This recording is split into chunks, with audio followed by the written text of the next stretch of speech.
In the bustling city of Medina, a young boy named Ahmed loved to listen to the stories of the great leaders of Islam. Of all the stories, there was one he found particularly inspiring: the story of Hazrat Umar Farooq, the second caliph of Islam.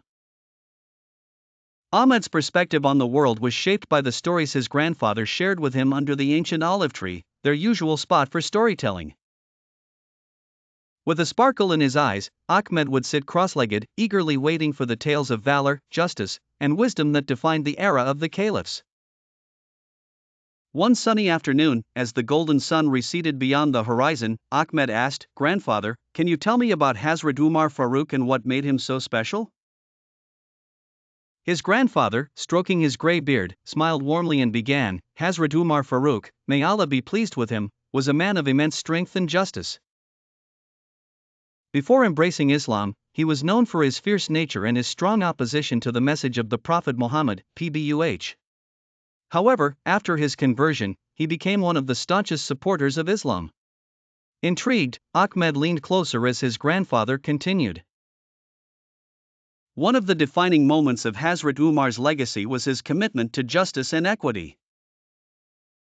It's said that during his caliphate, he would often roam the streets at night, disguised, to ensure that his people were living in contentment and fairness.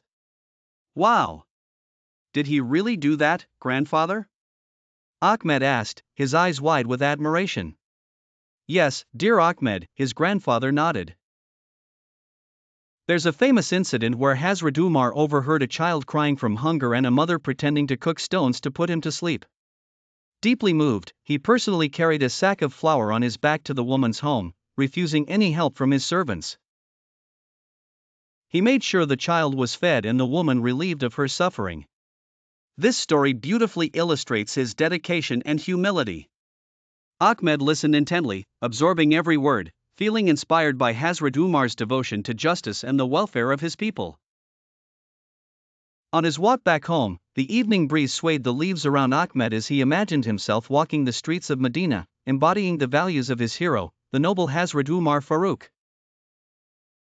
That night, filled with resolve, Ahmed vowed to always uphold fairness and justice, just as Hazrat Umar Farooq did, no matter where life led him.